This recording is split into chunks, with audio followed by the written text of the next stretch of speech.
Does your car's engine burn so much oil that you wonder if you even need to change the oil because you add so much in between oil changes? In this video, we'll take a closer look and try to answer that question with science. In my first oil analysis video, you watched me try to find the perfect oil change interval for my BMW, and then in part 2, I submitted a 2-year-old sample to see what happened to the oil when I wasn't driving the car very much. Today we'll be analyzing the oil from an engine that burns a lot of it, and see if topping off regularly is keeping the oil fresh, or if we still need to be doing complete oil changes at normal intervals. Today's test subject is a 2007 Toyota Yaris with over 300,000 miles. This car has a 1.5-liter 4-cylinder engine that calls for 5W30 viscosity oil. This car is driven every day and almost exclusively on the highway. For this test, I purchased 10 quarts of Mobil 1 5W30 Extended Performance High Mileage Oil, and the label on it says it's guaranteed to protect for 20,000 miles. We won't be driving that far on this sample, especially because this car has a very small oil filter. We've had this car for about 3 years, and I always change the oil at 5,000 miles, so that's going to be our starting point for this series of tests, and I'll take it further next time depending on what the lab results show. I also make sure to fill the new filter with oil before installing it. That way, the engine gets lubrication faster on the first startup after an oil change, which reduces wear and could be part of the reason this engine has lasted so long. Plus, it's a Toyota. Now let's drive this car 5,000 miles and measure how much oil it burns before I send in a sample for analysis. It is August 2nd, and I think we need half a quart.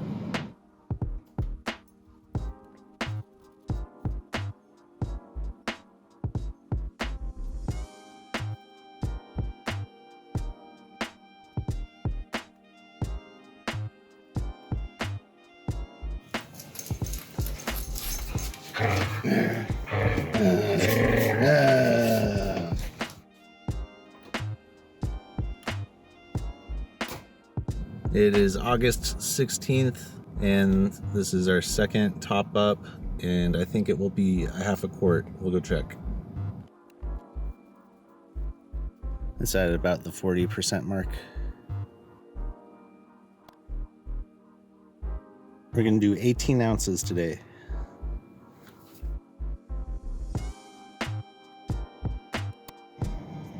Today is September 1st, 2023, and I just looked at the dipstick. It looks pretty low. It looks like we're down a quart.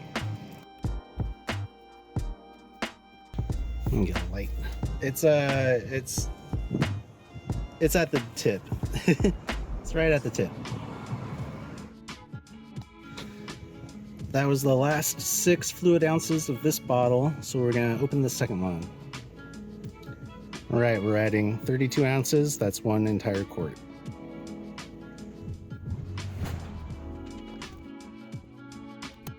The maintenance required light just came on, and we're at 311,629. That is about 60 miles short of a 5,000 mile oil change. Tuesday is September the 12th, and it is oil change day. We were supposed to change at 311,694, so we're over by 20 miles, it looks like. We've gone 5,020 miles. That's about a third of the way up on the dipstick. So we went through another 2/3 of a quart, it looks like. There it is against a white tissue, so you can see how dirty it is. It doesn't look too bad, probably because we keep adding fresh oil.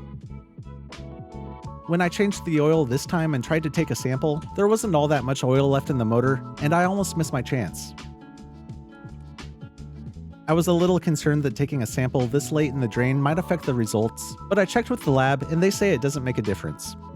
So I filled out the form that asks about the engine information, how long the car was driven, what type of oil was used, and how much was added between oil changes. Then I packaged it with the sample and sent it off for analysis.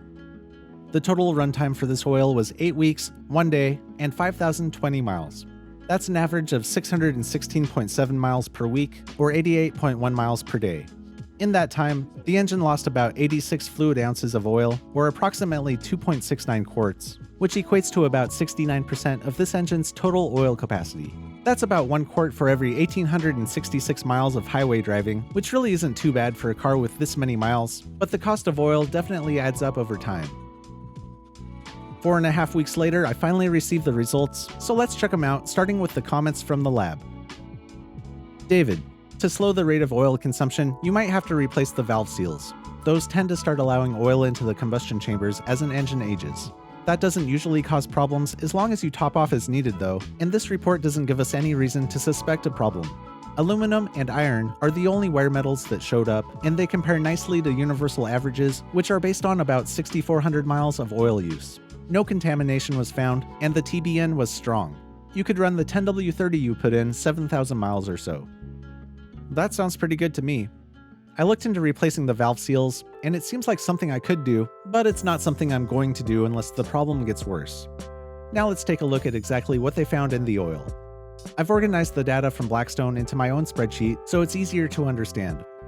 As they said, aluminum and iron are the only wear metals that show up, and they fall in line with the universal averages nicely. Molybdenum is slightly higher than the average, but it's most likely to be from an additive in the oil that I used. Calcium seems to be on the low side, but it's typically used as a detergent and corrosion inhibitor, so the amount detected likely depends on the oil that you use, and the same could be said about molybdenum and magnesium.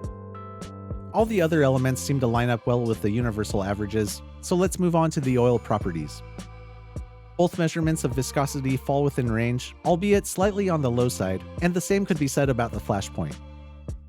It's really good to see zero antifreeze or water in the oil, because their presence could indicate a head gasket failure. There's also extremely little fuel in the oil, indicating that the piston rings are still doing their job, and insolubles are also at an acceptable level. I also paid the lab an additional fee to test the TBN, which is something that many viewers have asked for in the comments of my previous videos. TBN stands for total base number, and it's a measurement of how much base additive is remaining in the oil to offset the effects of acids entering the oil from combustion and other sources. TBN readings for fresh oil start between 6.0 and 14.0, depending on if the engine runs on gasoline or diesel. The lab says we want to see results higher than 1.0 because anything less than that means we're running out of additive. This oil sample had a very good reading at 4.3, and I suspect that's due to all the fresh oil I've added between oil changes. The lab suggests I could go 7,000 miles before the next oil change, but leave a comment letting me know what you think, and I'll send in the next sample based on what you guys want to see, as long as it's reasonable. Like I mentioned earlier, I'm currently running 10W30 oil in this car to test the myth that slightly thicker viscosity reduces oil consumption, so make sure to subscribe for future videos like that.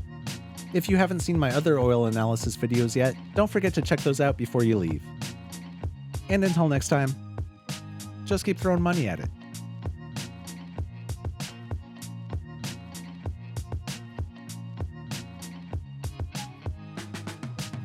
I think it's worth mentioning that this engine was only about half a quart or maybe 2/3 of a quart low on oil. And this is all the oil that came out, including what was in the filter. This bottle holds 4 quarts or about 3.8 liters, and that's all the oil that was in the engine. Keep your engines topped off.